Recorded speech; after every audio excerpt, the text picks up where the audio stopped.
Dictation 80 शब्द प्रति minute. 5 second बाद शुरू।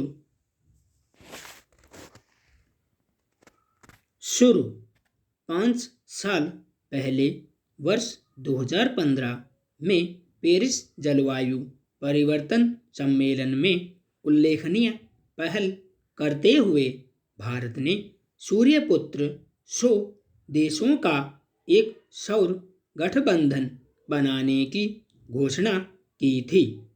इसका उद्देश्य एक और सौर ऊर्जा के हिसाब से धनी 102 देशों को एक मंच पर लाना और अंतर्राष्ट्रीय सौर बाजार को आगे बढ़ाना था। तो दूसरी ओर भारत में भी सौर बिजली उत्पादन में उल्लेखनीय इजाफा करना था। तब कहा गया था कि अगर यह गठजोड़ मुकम्मल रूप में सामने आता है तो दुनिया की काया पलटने के साथ साथ भारत की तकदीर भी बदल सकती है। सबसे ज़्यादा असर खुद भारत के अंदर ही होने की उम्मीद जताई गई थी, क्योंकि तब इसमें अगले 7 वर्षों में 1 लाख मेगावाट बिजली भारत में सूरत से बनाने का लक्ष्य रखा गया था। हाल के एक घटनाक्रम को देखें तो कह सकते हैं कि भारत इस दिशा में काफ़ी तेजी से बढ़ रहा है। इसी महीने गुजरात के कच्छ क्षेत्र में बनने वाले दुनिया के सबसे बड़े नवीकरणीय ऊर्जा पार्क की नींव रखी गई।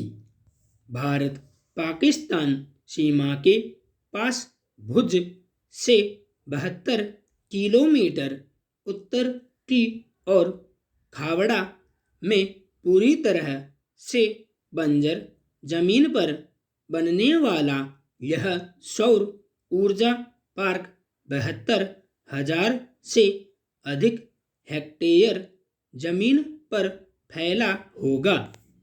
सौर बिजली बनाने की इन कोशिशों का एक मतलब यह निकलता है कि भारत और ऐसी पहल करने वाले दुनिया के अन्य देश पृथ्वी पर कार्बन उत्सर्जन से होने वाली समस्याओं में कमी लाने की कोशिश कर रहे हैं।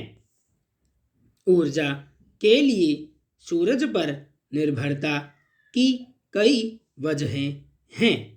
पहली तो यही है कि ऊर्जा प्राप्त करने के जो दूसरे साधन हैं उनकी या तो भंडार क्षमता बहुत सीमित है या फिर उनके कई खतरे हैं, जैसे ताप बिजली संयंत्रों में तेल अथवा कोयले को जलाकर बिजली पैदा की जाती है और ये दोनों ही स्रोत भविष्य में खत्म हो सकते हैं।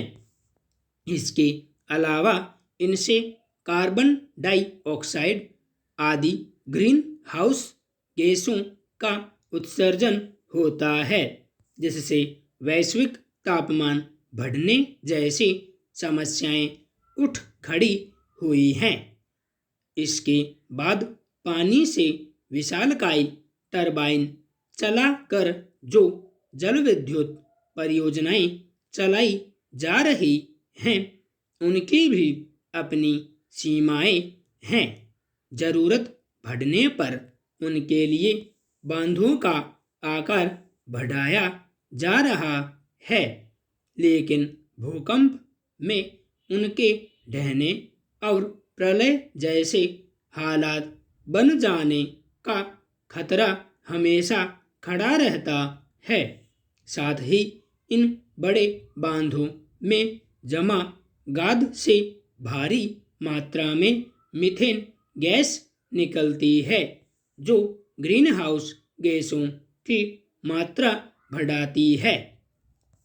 जहाँ तक बात है परमाणु बिजली संयंत्रों की, तो इनसे स्वच्छ ऊर्जा तो मिलती है, जिसका कोई सीधा पर्यावरणीय प्रभाव पैदा नहीं होता, लेकिन दूसरे खतरे काफ़ी ज़्यादा हैं, जैसे भूकंप, सुनामी या युद्ध की स्थिति में यदि परमाणु संयंत्र को कोई नुकसान पहुंचाता है, तो उससे होने वाले रिसाव से खतरनाक विकिरण फैल सकता है, जो सभी जीवधारियों के लिए संहारक हो सकता है।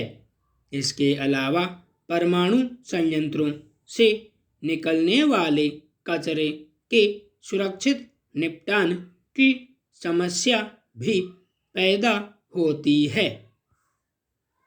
संपूर्ण विराम।